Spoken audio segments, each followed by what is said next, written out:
오늘은 이 성령에 의한 삶의 두 가지 분야를 살펴보려고 합니다. 그러니까 우리가 성령에 의한 삶을 살려면 이 두 가지 분야를 다 추구해야 합니다. 균형 잡히게. 그 두 가지는 한마디로 표현하면 성령님과의 교제와 성령의 능력으로 사역을 감당하는 것입니다. 뭐라고요? 성령님과의 교제와 성령의 능력으로 사역을 감당하는 것입니다. 첫째, 성령님에 대해서 하지 말라는 신약 성경의 경고. 그러니까 성령에 대한 삶이 크게 두 분야가 있는 것은 신약 성경이 성령님에 대해서 하지 말라고 우리를 경고하는 두 가지에서도 볼 수 있습니다. 여러분 잘 아시지만 성경에 보면 성령님에 대해서 하지 말라고 두 가지를 경고합니다. 잘 아십니다. 하나가 뭐죠? 성령을 근심케 하지 말라고 말하고 있고요. 또 하나는요, 성령을 소멸하지 말라고 말하고 있습니다. 그러니까 많은 사람들이 이 두 개가 같은 걸로 생각합니다. 그러니까 전혀 연관이 없는 것은 아닙니다. 당연히 연관이 어느 정도는 있죠. 그러나 이 둘은 다른 겁니다.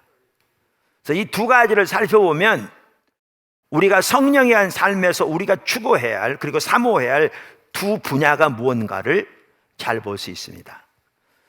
그럼 하나씩 살펴보겠습니다. 작은 첫 번째, 성령을 근심하게 하지 말라.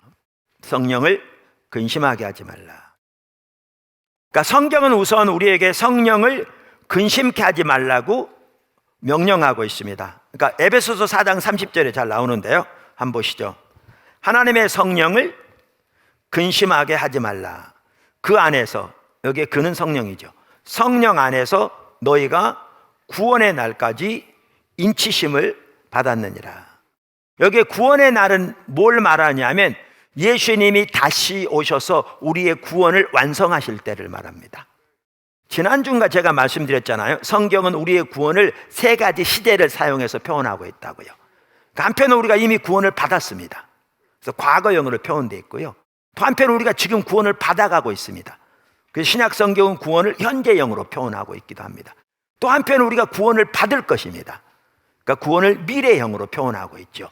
그래서 오늘 여기에 보면 구원의 날까지, 이 말은 예수님이 다시 오실 때 우리의 구원이 완성될 그날을 말합니다. 그날을 말합니다. 오늘 여기 보면은. 그러면서 그 날까지 우리가 성령 안에서 인치심을 받았기 때문에 성령을 근심하게 하지 말라라고 명령하고 있죠. 그러면 여러분 이 구절을 보시면 생각나는 구절이 있으세요? 우리가 이 구절을 보면 우리가 지난번에 살펴본 고린도후서 1장 21절 22절과 서로 연결되는 걸 볼 수 있습니다.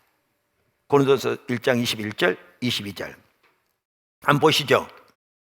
우리를 너희와 함께 그리스도 안에서 굳건하게 하시고 우리에게 기름을 부으신 이는 하나님이시니 그가 또한 우리에게 인치시고 보증으로 우리 마음에 성령을 주셨느니라.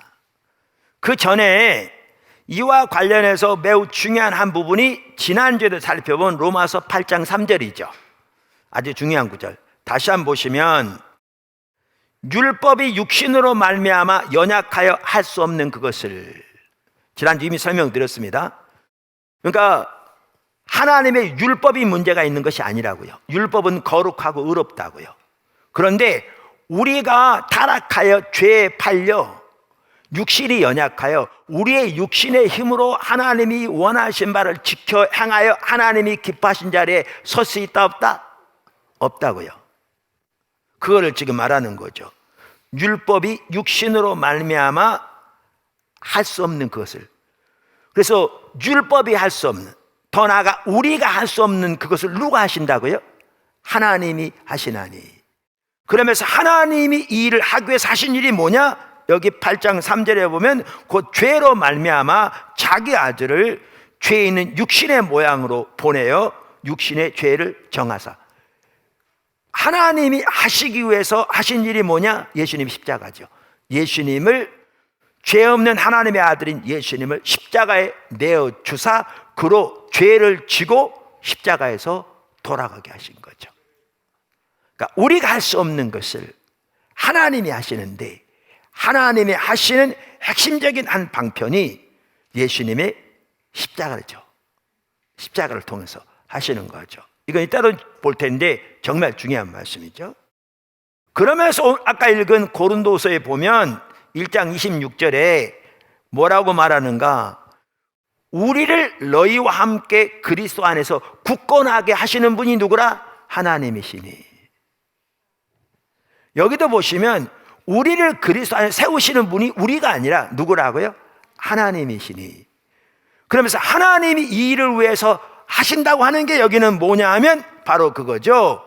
하나님이시니 우리에게 기름을 부으시고 우리를 인치시고 보증으로 우리 마음에 성령을 주셨느니라. 그러니까 로마서 8장 3절에는 율법이 육신이 연약하여 할 수 없는 것을 하나님이 하신다고 하시면서 하나님이 하신 일이 예수님을 십자가에 내어주사 죄를 지고 가게 하셨다. 죄의 모든 결과를 속량하게 하셨다. 죄와 사탄과 사망의 권세를 멸하게 하셨다. 설명하자면 그 말이고, 이제 고린도후서는 우리를 그리스도 안에서 굳건하게 세우시는 분이 하나님이신데, 하나님이 그 일을 위해서 우리에게 성령으로 인치시고 우리에게 성령을 주셨다. 이렇게 말하고 있는 거죠.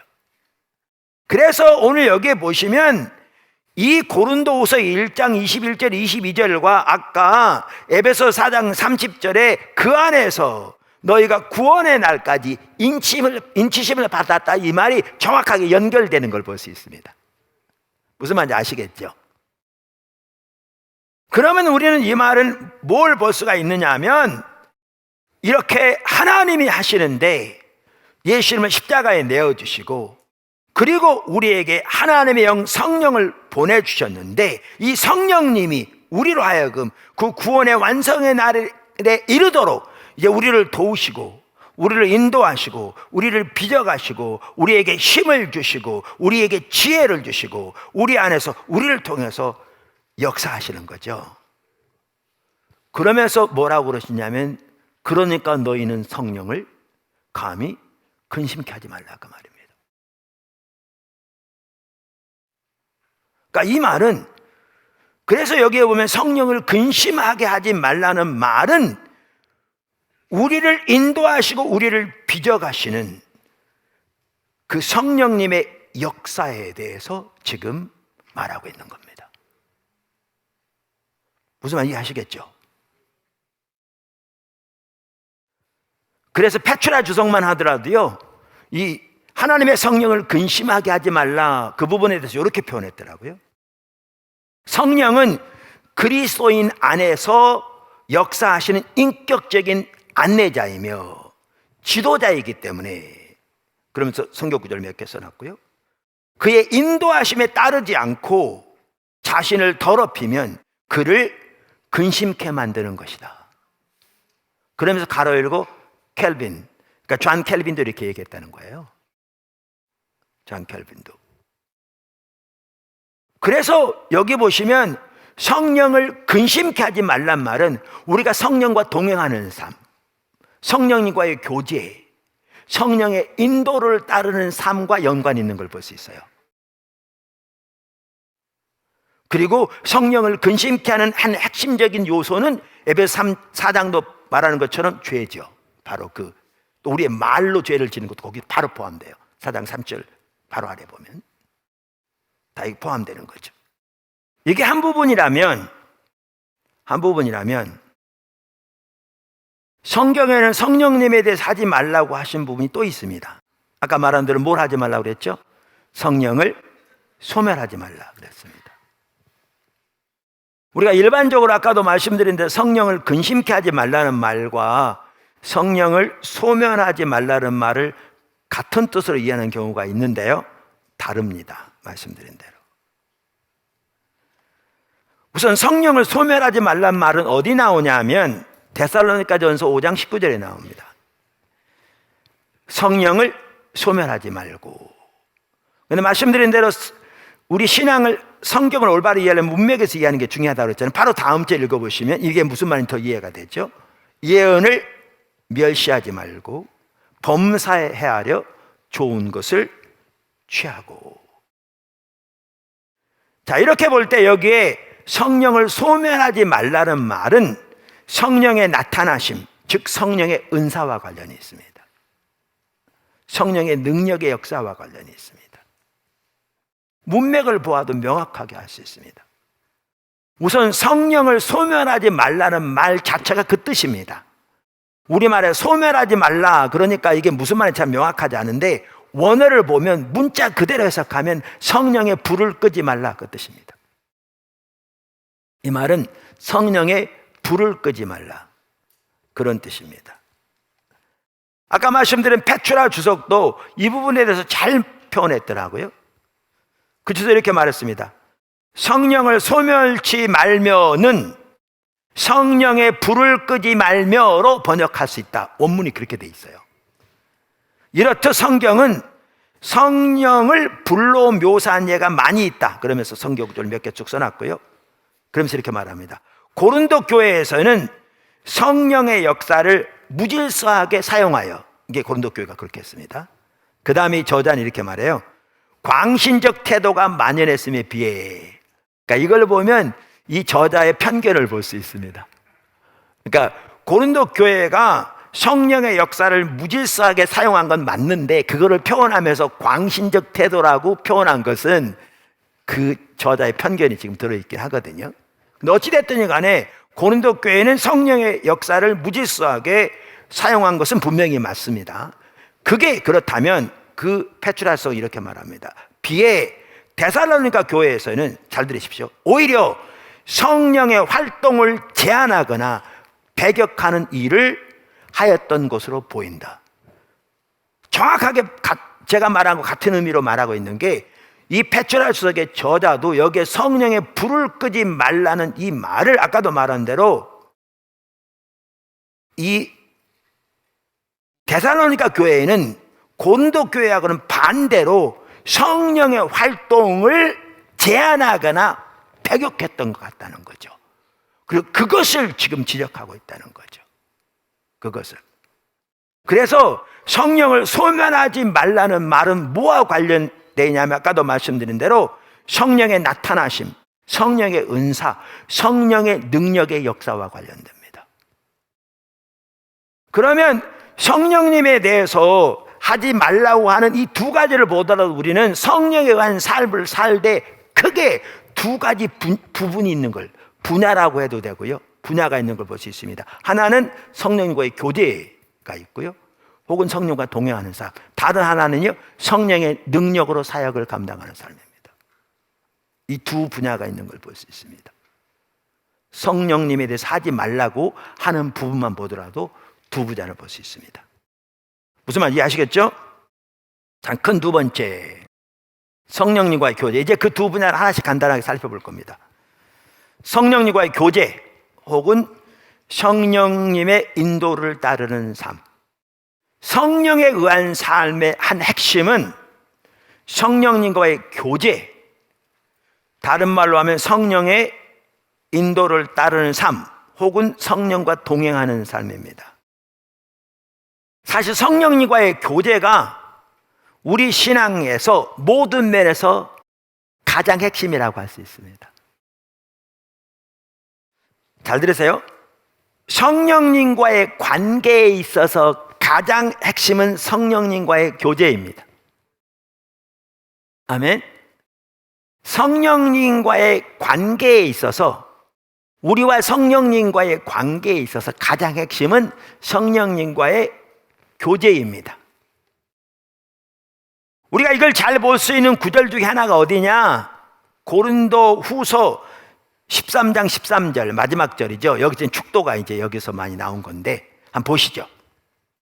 주 예수 그리스도의 은혜와 하나님의 사랑과 성령의 교통하심이 너희 무리와 함께 있을지어다. 자, 여기에 보면 여기에 보면 삼위일체 하나님의 모습이 나옵니다. 성부, 성자, 성령. 삼위 하나님인데 한 분이십니다. 그런데 이 삼위일체 하나님이 나오는데 각 하나님, 그러니까 각 위의 하나님별로 그 특징은 하나씩 연결하고 있습니다. 그러면 성자 하나님의 경우에는 뭐와 연결시키고 있습니까? 은혜와 연결시키고 있습니다. 성부 하나님도 은혜 하나님입니다. 성령 하나님도 은혜 하나님이세요. 다 동일한 하나님이시고 성품은 같은데, 그런데 삼위 하나님 사이에 그 특징을 하나씩 연결시키고 있습니다.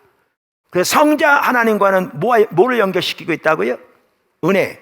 이거는 이 구절뿐만이 아니고요. 사도 바울이 서신서에서 편지할 때마다 그리스도 예수 안에서 은혜와 평강이 너희에게 있을지어다. 은혜를 말하고 있고요.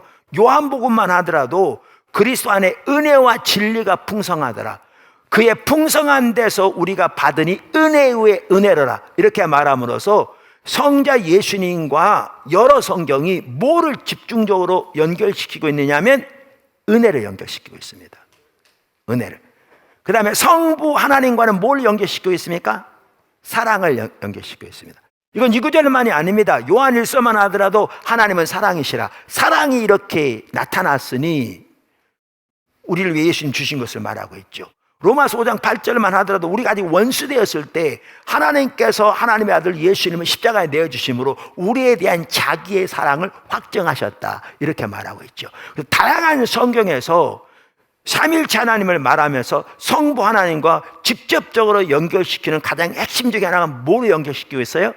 사랑을 연결시키고 있습니다. 자, 그러면서 이제 보십시오. 성령님에 대해서 말하면서 뭘 연결시키고 있습니까? 교제를 연결시키고 있습니다. 성자 하나님과 은혜를 연결시키고 있듯이 성부 하나님과 사랑을 연결시키고 있듯이 여러 성경 구절들이 당연히 하나님 은혜 하나님입니다. 은혜가 풍성한 하나님이세요. 그런데 하나씩 그 특징들을 핵심적으로 연결시키고 있다니까요. 그러면서 같은 맥락에서 성령님을 지금 뭐와 연결시키고 있습니까? 교제와 연결시키고 있습니다. 교통하심이란 말은 성령님과의 교제를 말합니다. 그래서 성령에 의한 삶의 핵심은 성령님과의 교제입니다. 큰 세 번째, 이제 성령에 의한 삶의 또 다른 부분입니다. 분야입니다. 성령의 능력으로 사역을 감당하는 삶. 성령과 동행하는 삶, 즉 성령님과의 교제는 우리 신앙생활의 모든 면에서 가장 핵심적인 요소입니다. 동시에 우리에게는 성령의 능력도 필요합니다. 즉 하나님 나라의 사역을 위해 성령의 능력이 우리에게 절실하게 필요합니다. 여러분, 사도행전 전체 해석을 볼 수가 있는데요, 우리가 그것을 잘 볼 수 있는 구절 중에 하나가 로마서 15장입니다. 로마서 15장 17절에서 19절입니다. 로마서 15장 17절에서 19절입니다. 17절, 그러므로 내가 그리스도 예수 안에서 하나님의 일에 대하여 자랑하는 것이 있거니와 그리스도께서 이방인들을 순종하게 하기 위하여 나를 통해서 역사하신 것 외에는 내가 감히 말하지 아니하노라. 그 일은 말과 행위로, 표적과 기사의 능력으로, 성령의 능력으로 이루어졌으며 그리하여 내가 예루살렘으로부터 시작하여 예루살렘부터 두루 향하여 일루리곤까지 그리스도의 복음을 편만하게 전하였노라. 여러분, 이거 로마서 아시죠? 로마서는요, 사도 바울이 로마 교회에 보낸 그 자기의 신앙에 대해서 이렇게 설명하고요, 그러니까 우리의 신앙에 대해서 설명하고, 어떻게 보면 사역 보고서예요. 그러니까 여기 보면 알 수 있듯이 사도 바울을 통해 예루살렘에서 일루리곤까지 편만하게 복음이 전파되어서 더 이상 교회를 세울 장소가 없을 만큼 복음이 전파되었거든요. 그래서 사도 바울이 기도해온 대로 이제 로마에 가서 로마 교회와 서로 교제한 후에 로마 교회의 파송을 받아서 스페인, 유럽에까지 가서 복음을 전하기 원했어요. 그래서 그 뜻을 담아서 자기의 신앙, 자기가 믿는 신앙뿐만 아니라 사역 보고서를 지금 보낸 게 로마서예요. 여기. 그러면서 그동안의 사역을 한마디로 요약해 놓은 게 지금 읽은 구절입니다. 지금 읽은 구절이에요. 다시 보시면 이러죠. 그러므로 내가 그리스도 예수 안에서 하나님의 일에 대하여 자랑하는 것이 있거니와. 제가 전도하면서 교회 자랑하지 말라고 그러거든요. 목사 자랑하지 말라고. 오늘날은 공공연히 그렇습니다. 교회 자랑해야, 또 목사 자랑해야 교회 성장한다고. 그건 너무나 인본적이죠. 예수님께서 하신 일을 자랑하셔야 돼요. 여기 사도 바울은 그리스도께서 자기를 통해서 하신 일들을 지금 자랑한다 이렇게 말하고 있어요. 하나님을 자랑해야죠.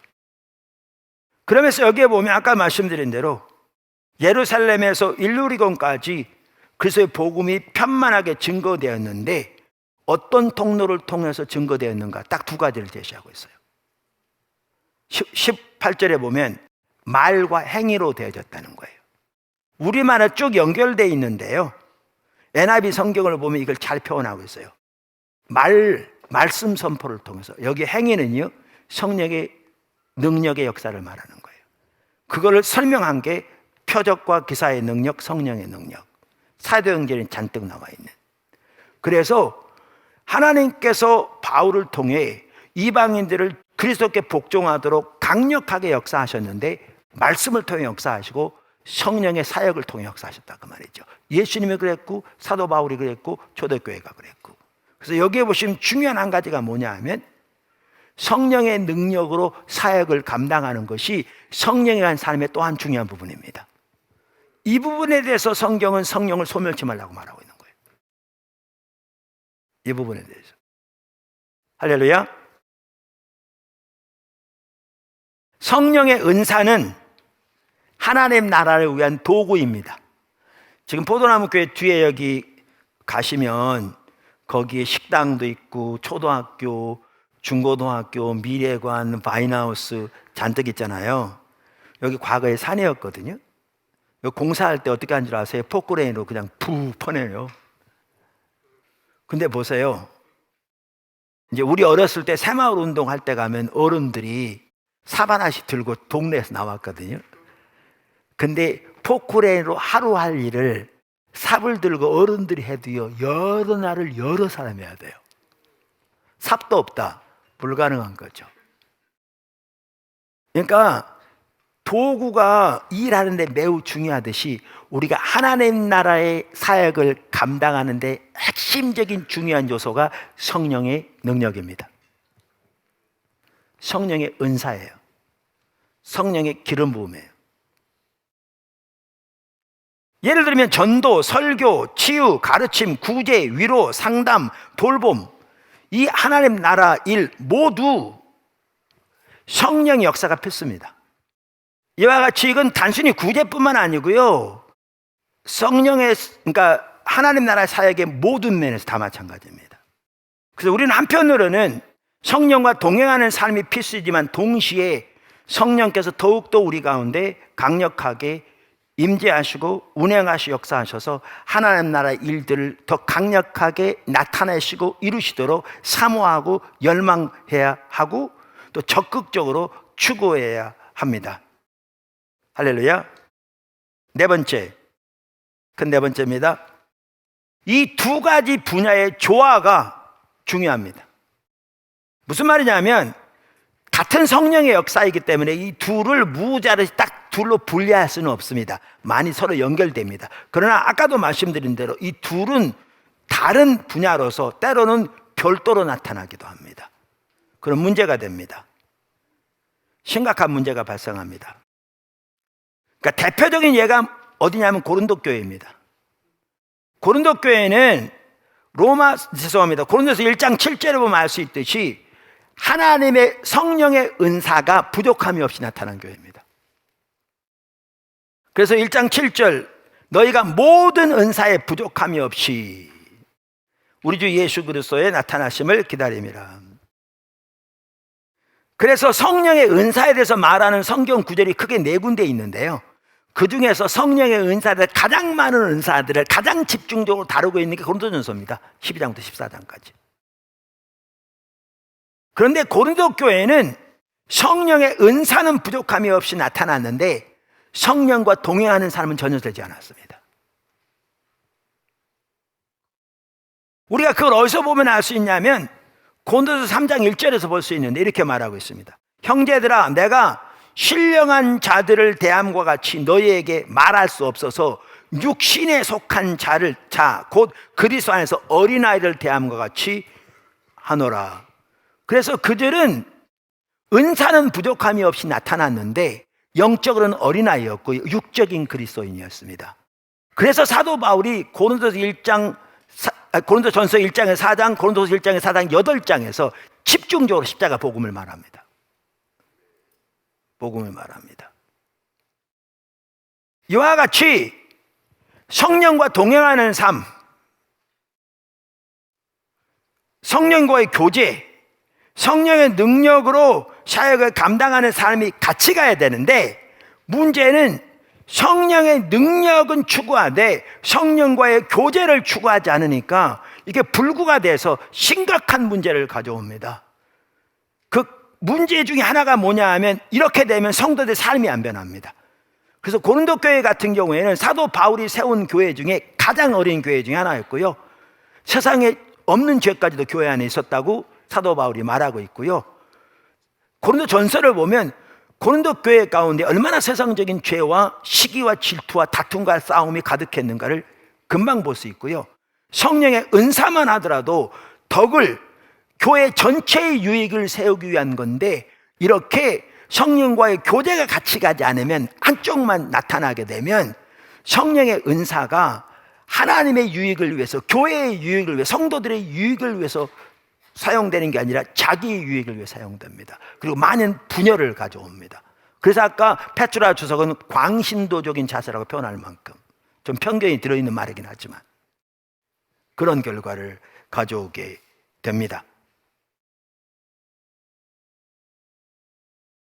그래서 여기에 중요한 게 뭐냐, 성령과의 교제 그리고 성령의 능력으로 사역을 감당하는 이 두 가지의 균형과 조화가 매우 중요합니다. 반드시 그것을 기억해야 합니다. 근데 한 가지 여기 잠깐 언급하고 넘어가면 좋겠습니다. 아까 제가 그 페트라 주석의 학자를 광신도라고 고린도 교회를 표현하면 제가 편견이 들어있다고 그랬잖아요. 그 편견입니다.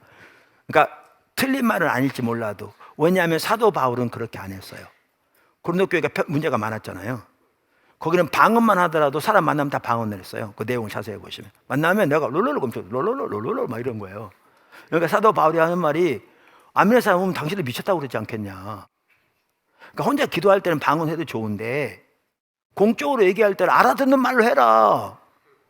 아니 알아듣지도 못한 말을 천마디 하면 무슨 유익이 있겠냐, 듣는 사람이. 그러니까 알아듣는 말로 해라 이렇게 말했거든요. 이 상황인데도 바울은 뭐라고 그러냐면 나는 너희보다 더 방언 많이 말함을 감사한다. 이건 거기다가 너희가 더 큰 은사를 간절히 사모하라. 그게 예언 은사를 가리켜요. 그거 쭉 보시면. 그러니까 내 얘기는 이렇게 은사들이 잘못 활용되고 있어서 올바른 길을 제시하지만 광신도적이라고 그것을 차단하는 것이 아니라 오히려 올바로 그것이 더 활성화되기를 위해서 가르치고 기도하고 있어요. 저는 사실 성령 은사에 매우 열린 사람이라고 생각하는데 사도 바울의 이런 자세를 보면 제가 상당히 유보적인 것을 발견하고 회개한 경우도 많아요. 여기 보시면 이 부분을 같이 보셔야 돼요. 할렐루야. 그래서 균형이 중요합니다. 이제 마지막 5번째입니다. 여기에 이제 포도나무 교회가 나가는 방향이 있고 우리가 추구하는 교회 모습의 비전이 있습니다. 자, 말씀과 성령의 조화를 이루는 교회. 우리가 이미 살펴본 대로 우리의 신앙은 철저하게 하나님의 말씀, 성경에 기초한 신앙입니다. 삶입니다. 믿으십니까? 그리고 하나님의 말씀의 토대에서 우리의 신앙은 철저하게 성령에 의한 삶입니다. 그래서 우리의 신앙은 말씀과 성령의 조화를 이루는 삶입니다. 아멘. 예수님이 말씀과 성령이 조화를 이루는 삶을 살았고, 사도 바울이 말씀과 성령이 조화를 이루는 삶을 살았고, 예루살렘 교회 등 초대교회 많은 귀한 교회들이 말씀과 성령이 조화를 이루는 삶을 살았습니다. 알트 캔들 목사님만 하더라도 다음 하나님의 움직이심은 말씀과 성령이 조화를 이루는 역사일 것이다, 이렇게 표현하기도 합니다. 그래서 우리는 철저하게 말씀과 성령의 조화를 이루는 삶을 살아야 되고, 말씀과 성령의 조화를 이루는 교회가 되어야 합니다. 아멘. 근데 저는 말씀과 성령의 조화에 있어서 교회를 4종류로 분류할 수 있다고 생각합니다. 4종류의 교회가 있습니다. 그 4종류의 교회는 아마 도표에 나올 겁니다. 첫째, 말씀도 없고 성령도 없는 교회. 둘째, 말씀은 없고 성령의 능력만 있는 교회. 셋째, 말씀과 성령과의 동행, 성령과의 교제만 있는 교회. 넷째, 말씀과 성령과의 동행, 그리고 성령의 능력이 역사하시는 교회. 미리 말씀드리면 저는 4번째 교회의 모습이 하나님이 의도하신 교회의 모습이라고 확신하고요. 이게 예수님이 사셨던 삶이고요. 이게 포도나무 교회가 지향하고 추구하는 교회의 모습입니다. 자, 하나씩 설명하겠습니다. 첫째, 간단히 설명할 겁니다. 첫째, 말씀도 없고 성령도 없는 교회. 예수님께서 사두개인들에게 이렇게 말씀하셨거든요. 마태복음 22장 29절에서 예수께서 대답하여 이르시되 너희가 성경도 하나님의 능력도 알지 못하는 거로 오해하였도다. 그러니까 사두개인들이 뭐죠? 성경, 하나님의 말씀도 없고 뭐도 없다고요? 하나님의 능력, 성령도 없다고요. 자, 그러면 오늘날 성령이 없다, 이 말은 성령님의 역사를 전혀 환영하지도 않고 성령님에 대해서 전혀 의식하지도 않은 인본주의가 가득한 이런 부분인 것은 이해는 하겠는데, 그러면 교회마다 하나님의 말씀인 성경을 전하는데 말씀도 없다는 말이 무슨 뜻이냐, 이렇게 반문할 수 있어요. 근데 우리가 이미 살펴본 것처럼 거짓에 대한 부분을 살펴봤잖아요. 그러니까 무슨 말이냐면 우리 신앙은 철저하게 하나님 중심적인 삶이잖아요. 하나님 인간을 처음 창조하실 때부터. 그래서 하나님 중심적인 삶은 하나님의 자원으로, 하나님의 목적을, 하나님의 방법으로 사는 사람이죠. 예수님이 전하신 메시지는 하나님 나라의 메시지고, 예수님이 구현하신 메시지는 하나님 나라의 삶이고, 예수님이 우리에게 전하라고 하신 메시지도 하나님 나라의 메시지거든요. 하나님 왕 대신 주권적인 통치의 삶. 그게 예수님의 십자가 부활을 통해서 십자가의 복음인 거죠. 정확하게 하나님 중심적인 삶, 메시지 같이 가는 거죠. 자, 그런데 신앙이 타락하면 사람들이 하나님 중심적인 사회에 자기 중심적인 삶으로 전락한다고요? 자기 중심적인 삶이 타락의 본질이라고 했어요. 그럼 자기 중심적인 삶은 하나님 중심적인 삶의 특징의 반대라고 그랬죠. 자기 자원 혹은 세상의 자원으로 자기 목적, 세상의 목적을 위해 자기 방법, 세상의 방법대로 사는 거죠. 그러니까 타락하면 우리가 하나님의 목적을 위해 우리 삶이 드려지는 게 아니라 그게 최선의 삶인데, 자기 목적을 위해 살면서 하나님은 자기 목적을 위한 수단으로 전락하는 거죠. 그리고 그런 사람은 하나님의 길은 관심조차도 없어요.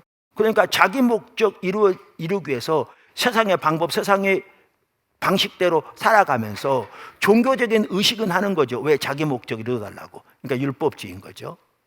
이거는 하나님의 관점은 철저히 하나님 버린 거거든요. 우리가 이미 살펴본 대로. 그러면 하나님을 버린 사람들에게 신앙이 타락할 때마다 성경시대도 나오듯이 저들은 지금 하나님을 버려서 하나님의 길, 방식, 방법에는 관심도 없이 하나님이 자기 목적은 수단으로 전락한 채 그렇게 세상의 방식대로 살아가는데, 하나님 버렸는데 그들에게 성경에 나온 좋은 약속들만 임의로 골라서 저들에게 축복을, 평강을 외치는 것을 성경은 거짓이라고 말하거든요. 이거는 성경에서 나온 얘기일지 몰라도 하나님 말씀은 안 해요. 이걸 거짓이라고 그러는 거죠. 오늘날 말씀도 없다는 얘기는 그 뜻입니다. 그래서 교회가 하나님의 말씀도 성령도 없을 수 있습니다. 두 번째 어떤 유형의 교회가 있냐면 말씀은 없고 성령의 능력만 있는 교회입니다. 성령의 능력만 있는 교회입니다. 그러니까 방금 말씀드린 대로 말씀은 없습니다. 근데 성령의 능력만 있다는 것은 말씀은 없기 때문에 성령과 동행하는 삶은 없죠. 성령과의 진정한 교제 없습니다. 그런데 뭐는 추구하느냐 하면 성령의 능력과 은사는 추구하는 거죠. 과거에 소위 영성운동 한다고 하는 사람들이 정확하게 그렇게 했습니다. 이게 그 유형의 교회입니다.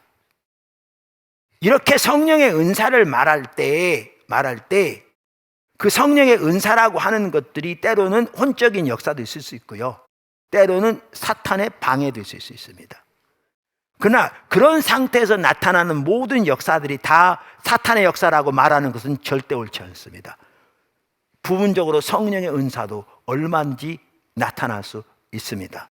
왜냐하면 로마서 11장 29절에서 성경이 말하는 것처럼 하나님의 은사와 부르심에는 후회함이 없기 때문에 그렇습니다.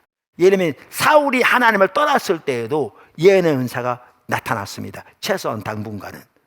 물론 사탄이 가져다주는 야료와 같이 혼합적으로 나타나긴 했지만 모든 게 다 사탄의 역사만은 아니었습니다. 오늘날 전 세계적으로 아프리카, 남미, 아시아, 미주, 유럽도 예외가 아니고 이런 형태의 교회에 절대로 작지 않습니다. 절대로 작지 않습니다. 그래서 말씀은 없고 성령의 능력만 있는 교회도 있을 수 있습니다. 세 번째, 말씀과 성령님과의 교제만 있는 교회입니다. 이렇게 되면 문제가 뭐냐? 아까 데살로니가 교회에 편지하면서 성령을 소멸치 말라고 그랬잖아요. 근데 그 성령을 소멸치 말란 말에 대해서 그 페투라 주석이 아까 한 얘기를 여러분 기억하시죠? 뭐라고 그랬냐면 페투라 주석만 하더라도 성령을 소멸케 하지 말라는 말에 대해서 데살로니가 교회에서는 오히려 성령의 활동을 제한하거나 배격하는 일을 했던 것 같다. 정확하게 그 일이 나타나고 있는 거죠. 그런 교회에서는 성경에 말하는 대로 매우 귀한 면이 많습니다. 아까 말씀드린 대로 많은데 문제는 성령을 소멸하고 있는 거죠. 성령의 자유로운 활동을 배격하거나 제한하는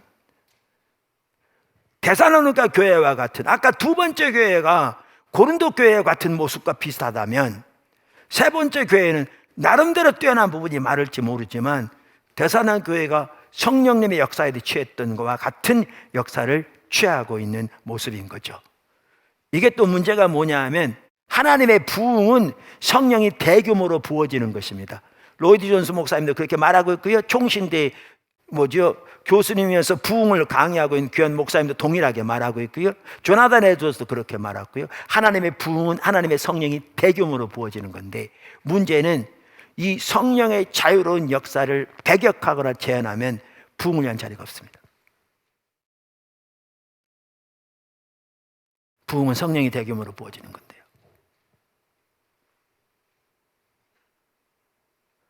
그래서 네 번째 교회의 모습은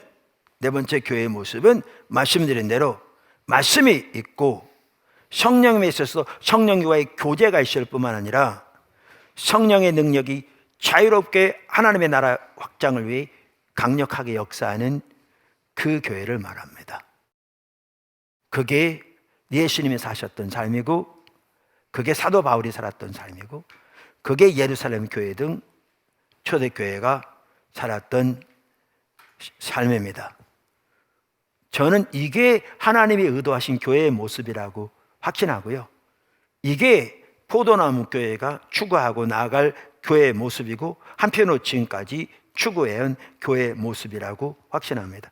그렇다면 우리가 이러한 목표 또 우리 개인의 신앙에서 이러한 하나님의 뜻을 본다면 우리가 지금 어떤 상태에 있는가를 보셔야 합니다. 우리가 철저하게 말씀의 삶을 살고 있는가, 이 부분부터 이제 우리는 고민해야 될 거고요.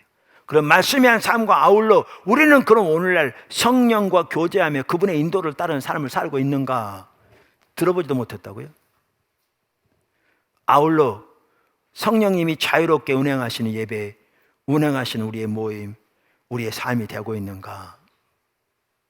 그렇다면 우리는 이런 하나님의 말씀을 토대로 해서 우리의 지금 현실이 어떤 상태인가를 인식하고 정말 하나님의 은혜를 구하고 사모하고 또 갈망하면서 주님의 도움을 구하면서 올바른 하나님의 길에 점점 더 올바로 세워져야 될 줄로 믿습니다. 보도나무 교회가 그렇게 되길 바라고요. 여러분 한 분 한 분이 그렇게 그 말씀과 성령의 조화를 이루는 성령의 삶의 두 가지 부분이 조화롭게 충분하게 놀랍게 나타나는 그러한 승리의 삶을 살게 되시기를 주님으로 축원합니다.